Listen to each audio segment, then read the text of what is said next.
Music. This happened way back in 2005. I was 18. I was living in Uvalde, Texas, a very low-income neighborhood, the kind you'll find sprawled out all over the place in rural Texas when you're not right outside of a city. The closest city to me was San Antonio. I was going to some local community college because that's all my parents could afford for me. One of my best friends from high school, Andrew, moved to San Antonio to go to San Antonio College. He was living in some small apartment a little outside of the city with a roommate. His girlfriend would also often stay with him since the city's only really an hour and a half away. I would visit him all the time. He invited me this one weekend to come crash for the night, so I took my trusty old 1995 Toyota pickup truck, and just kidding, the thing was a piece of crap. The gas gauge didn't even work on it. I'd have to always just keep track of when the last time I filled the tank up was, then reset the trip mileage. I took Route 90, which was a straight shot from Uvalde to San Antonio. I was on the road at like 3 p.m. on a Friday, and there was no traffic at all. I got to Andrew at a reasonable time. His girlfriend wouldn't be getting there until tomorrow, so tonight we were going to go out. We stopped at a liquor store, and we drank in his apartment for a while with his roommate. Then the three of us went to this dive bar that would kind of look the other way with fake IDs. That was basically our night. We got back to their apartment around 2 a.m. After getting food, I slept on the couch.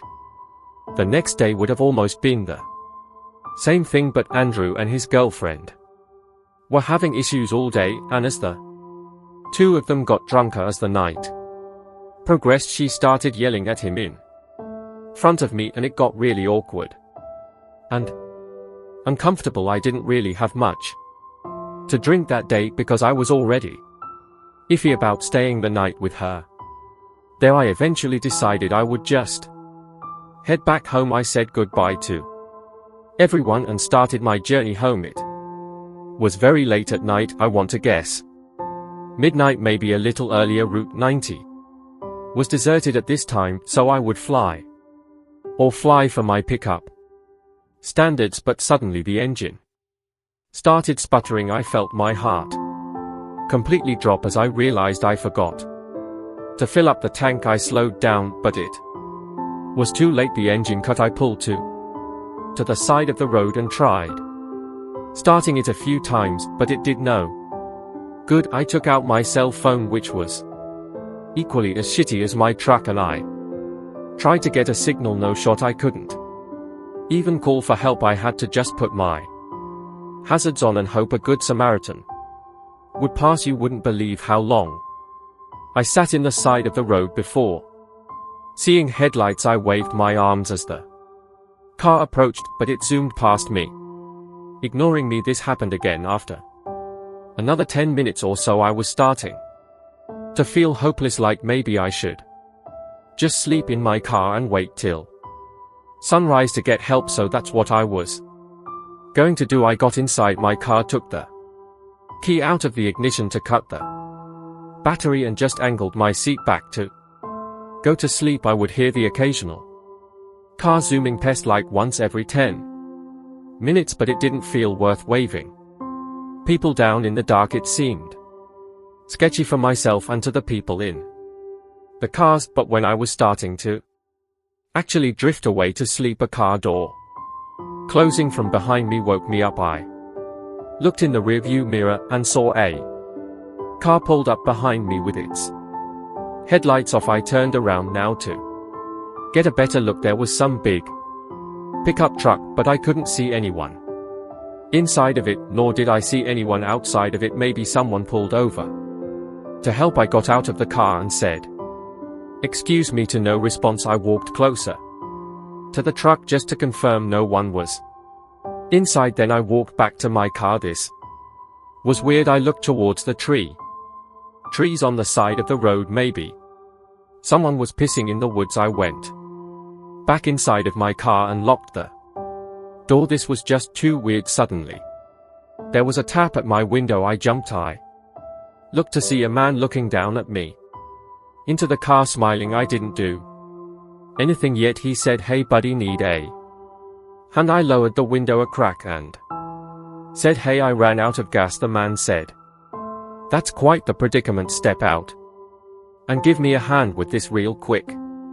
When he said this, I thought he meant help him with a gas jug to fill up my tank or something, honestly, and so I stepped out of the truck and shut the door, expecting him to lead me to his truck, but he stood there, looked down at me because he was much taller still, smiling, and said, "I need you to empty your pockets, please." It took me a second to process what he meant. I was literally a broke college student driving a pickup truck. I wasn't about to get robbed of the only cash I had and my phone. I ran for it in the direction of the trees. I'm small but fast. I turned around and saw he was chasing after me. Once I made it into the trees, I zigzagged all over the place until I seemed to lose him. Then I crouched behind a big tree to catch my breath. When I heard him approaching closer, I quieted my breath. I heard him say out loud, "I'll kill you, you piece of I." Don't know if he was just saying it out loud out of anger or if he wanted me to hear it, but I was too scared to move. Even after I heard his footsteps move away, I didn't move. In fact, I stayed in this position the rest of the night, eventually laying behind this big tree up until dawn. I went back over to the highway to my truck, and the truck behind me was gone, but my truck's doors were both open. I found that my glove box had been gone through and completely emptied of anything somewhat valuable. My flannel hoodie was also taken, which had something in the pocket. I'm sure I finally managed to wave down a good Samaritan, and he gave me a ride to the closest gas station. I bought a fuel can, filled it with gas, and the man brought me back to my car, where I filled my tank just enough to drive the truck to a gas station to fill up completely. Then I went straight home. This was a real life learning experience for me that there are bad people out there who will try to take advantage of you when you're in a vulnerable spot, but there are also good people like the man who helped. By Catherine. Me. When I was 18, I was very immature and naive. I was kind of a jerk when I was on the road, honking whenever I got impatient, borderline cutting people off.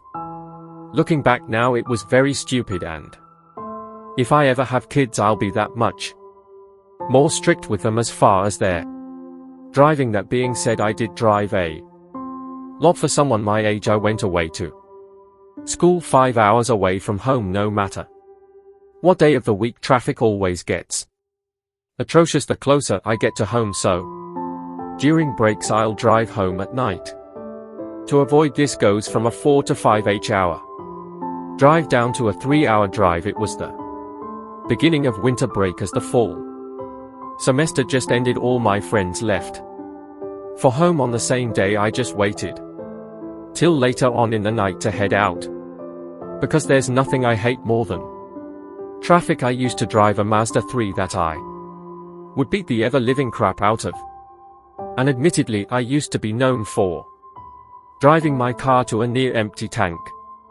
Consistently people would comment on it whenever they'd be in the car with me, and I'd always assure them that the car would still have at least 30 m to go, even after the needle would hit E. I found out the night I was driving home from school that I was wrong. I was only like an hour into my drive on the interstate. The needle was on E, and I was pushing my luck, waiting for a gas station sign instead of looking up the nearest one on the map. The car started making these weird sounds suddenly and jolting, and that's when I realized I may have actually run the tank empty. This time I got off the first exit ramp and hoped it would lead right to a gas Station. This exit was dark though, with no street lights, and there was just woods on either side. I was scared to slow down and lose my speed because I didn't know if I'd have enough gas to find a gas station. I blew through the stop sign at the end of the ramp and made a sharp fast turn on the intersecting road, which was another dark road surrounded by woods. I was screwed.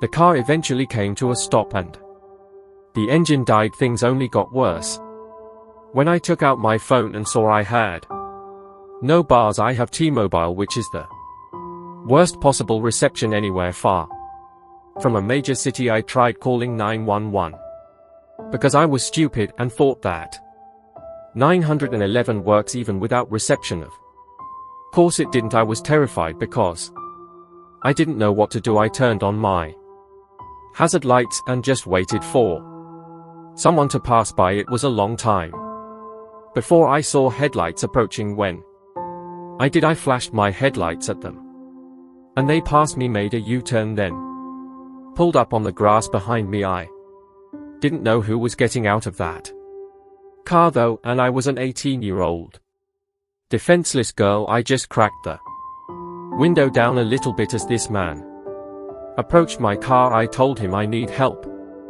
I ran out of gas. He offered to give me a ride to the nearest gas station. He was this bald and guy with glasses on. He kind of looked trustworthy. I had no other apparent options but to accept his offer. I got out of the car and followed him to his car, making sure to lock my doors first. His car was a black Honda.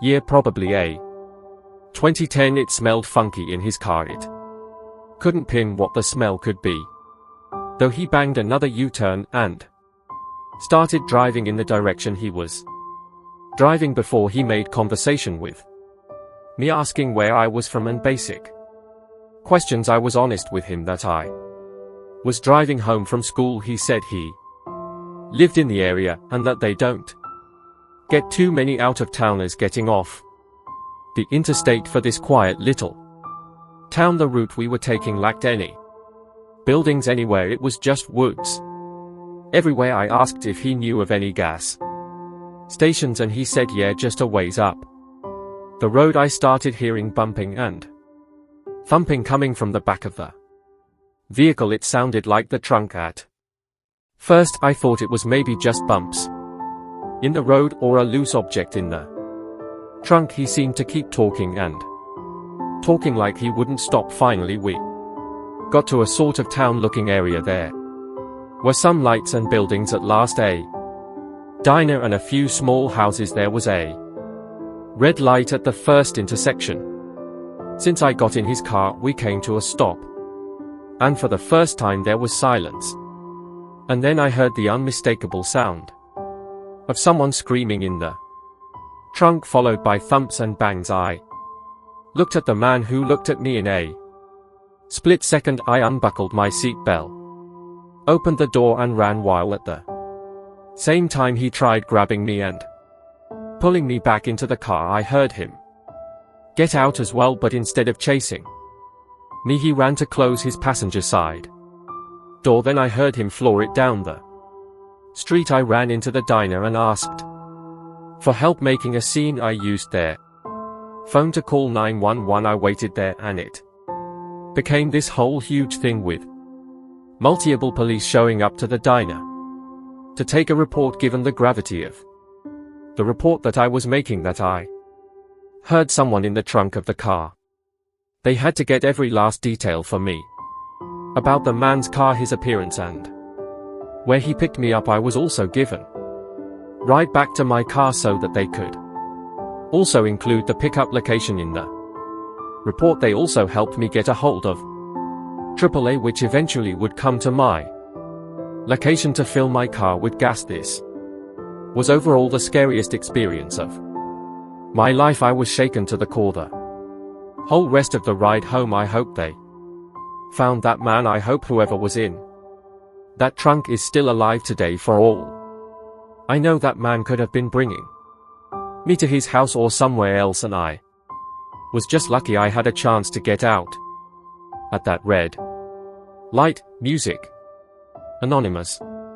I live in Burke County, North Carolina in Morganton. I'm used to the quiet lifestyle that comes with living in a rural place. You get some weird characters here and there, but it's usually nothing too bad. I own a nice plot of land with my husband. My work schedule fluctuates. Sometimes I work days, sometimes I work nights. This happened on a night that I was on my way home after a night shift, so it had to be like 3 a.m. My phone was almost dead.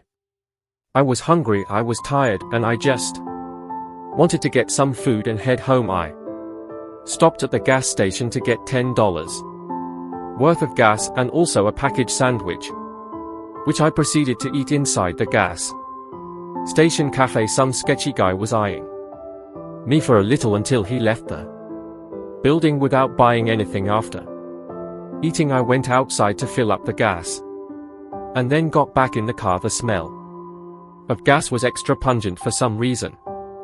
These roads are very dark and twisty at night, so I was driving slow, especially since I was tired after a long day of work. Then something unexpected happened. The needle on the gas gauge suddenly dropped to E, and the low gas light came on and beeped. I had no idea what was going on. I'm not a car person and I'd never run out of gas before this, plus the needle just suddenly dropped. I thought at first that the computer was glitching, so I pulled over and restarted the car, but the needle was still on E. I tried to continue driving, but the engine died. I started having a panic attack. I called my husband first thing, and thank God he picked up. I asked him, how did my car run out of gas after I just filled up? And as I got out of the car, I smelt gasoline. I told him this, and he said, it sounds like I have a leak. He told me he'd head right over and he'd call our roadside assistance company, but then I heard a car coming with no headlights, and suddenly it stopped not far behind my car. I suddenly thought to bring up that sketchy guy who was watching me at the gas station and asked my husband if there was a chance he did something to my car. My husband's tone suddenly changed to sounding more concerned and worried. He said, yes, there's a chance that he may have cut my fuel line. I didn't know what that meant. All I knew was I needed to run. I took my keys out of the ignition and shut the door and locked it so that the headlights would turn off. My phone was on like 2%, so I told him to text me when he's close. I ran off the road and towards the first house I could find. I ran down the long driveway and up the property to the front door. All the lights in the house were off. I still rang the bell multiple times anyway. Eventually a light turned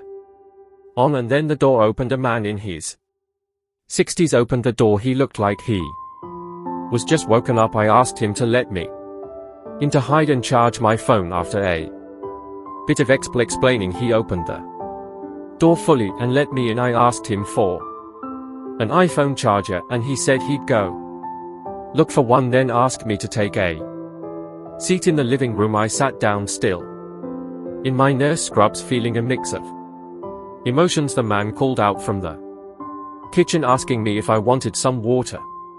I said yes please. Little did he know I saw his reflection in a mirror in the living room that gave visibility into the kitchen. I saw him fill a cup with water. Then I know for a fact I saw him drop something into the water. He walked out of view of the mirror, but the faucet was still running. It ran for a solid 30 more seconds before he turned it off. He came back into the living room with a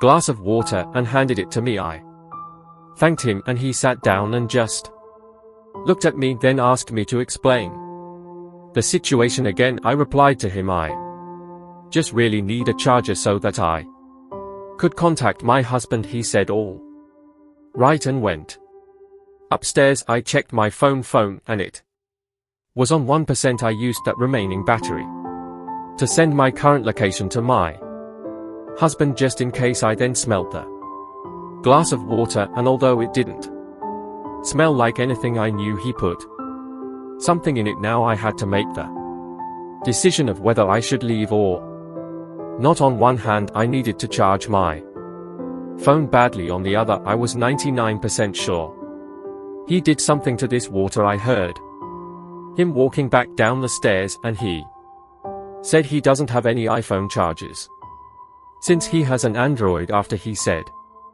this, I got up and walked straight for the door. I'm not an idiot. Once outside, I ran back down the driveway to the road. I felt like throwing up. I couldn't believe two separate potential incidents from two different men happened in one night. I crept along the side of the road behind the trees. I took out my phone and sent my updated location, and right around now was when my battery died. I waited for until I saw familiar headlights of my husband's truck. I went out waving my arms, and thank God it was him. I got inside the truck and let all my emotions out, crying to him about what I just went through. He brought us to my car, and there was no longer a car behind mine. My back window was shattered though, and it appeared someone had gotten into the back seat, but nothing of high value was left in my car to steal anyway. My car battery was also now dead. When I told my husband about the man who tried to potentially roofie me, he was so furious. He wanted to go break down his door, but I told him no, let's just wait for the tow truck to come. We waited quite a while before it came. My car was towed to my dealership where they would take the car in the next day. My husband was right. My car was vandalized and the fuel line was cut completely. Thank God I was off the next few days, because I needed some time to mentally recover from this night. The idea that twice in one night I was almost a victim of some sketchy men, I just couldn't get over.